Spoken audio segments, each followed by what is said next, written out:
Hello guys, JEE advance का paper release हो चुका है और अब उसके आंसर की बननी स्टार्ट हो गई है। तो देखिए, मैंने उसमें से एक क्वेश्चन निकाला है आपके शॉर्ट्स के लिए। ये वाला क्वेश्चन बहुत इंपॉर्टेंट क्वेश्चन है और एज इट इज अपनी टेस्ट सीरीज से आया हुआ है। हमने पहले ही बोला था कि हम जो टेस्ट सीरीज बनाने वाले हैं, जो जनवरी में बनाई थी, वो बहुत ज़्यादा इफेक्टिव होने वाली है, लेकिन आप लोगों ने ध्यान नहीं दिया होगा। अब ऐसे क्वेश्चन भी अगर आपसे गलत हुआ तो बेटा बहुत बड़ी गलती की आपने वो टेस्ट सीरीज मिस करके। देखो, ये एक मॉलिक्यूल है और इसमें पूछा है ONO बॉन्ड एंगल। अब बच्चों इतने सारे मॉलिक्यूल्स के बताया मुझे, ठीक है, लेकिन ये सारे ना ये ही मॉलिक्यूल्स हैं, इनको ही रेंज करके यहाँ पर दिखाया गया। अब मैं यहाँ पर आपको बॉन्ड एंगल निकालने का तरीका बताता हूँ। देखो कैसे भाई, क्योंकि मुझे पता है कि NO2 plus NO2 negative 3 negative NO2 negative. बच्चों सबका स्ट्रक्चर बनाते हैं, पहले बनाते हैं NO2 प्लस का। ये अपने पास NO2 प्लस जिसमें हाइब्रिडाइजेशन sp है ना, नाइट्रोजन का हाइब्रिडाइजेशन sp है और sp का एंगल होता है 180। अब बच्चों 180 से ज़्यादा तो एंगल होता ही नहीं है ना मॉलिक्यूल्स में।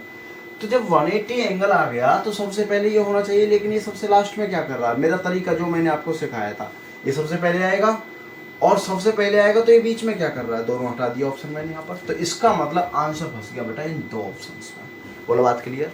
ठीक है। अब आंसर जो है वो NO2 नेगेटिव और NO3 नेगेटिव में फंसा हुआ है। तो देखते हैं इसको भी एक बार। देखो, NO3 negative, this is O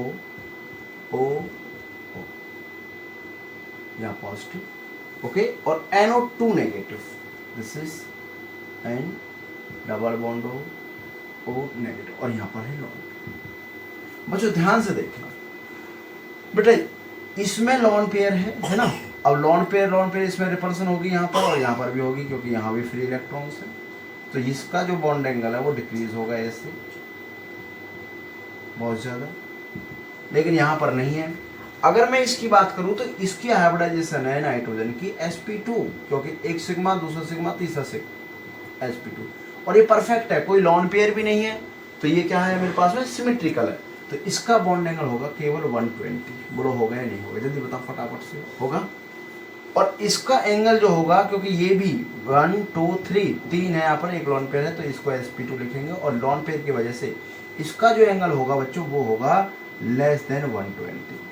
तो इसका मतलब NO2 नेगेटिव का एंगल से कम होना चाहिए। देखो किधर है, NO2 नेगेटिव का एंगल इसमें कम है, इसमें ज़्यादा है। That is the right option number 2। बोलो कैसा लगा आपको ये कॉन्सेप्ट, कैसा लगा ये क्वेश्चन? मतलब जेईई एडवांस भी क्वेश्चन ऐसे पूछता जैसे हम लोग पढ़ाते हैं। तो ऐसी ही ट्रिक और ऐसे ही कॉन्सेप्ट, और अगर आपको भी जेईई नीट क्वालिफाइड करना है, अच्छे मार्क्स से करना है, तो जुड़िए हमारे चैनल से ईफा प्रजापति सर। Thank you.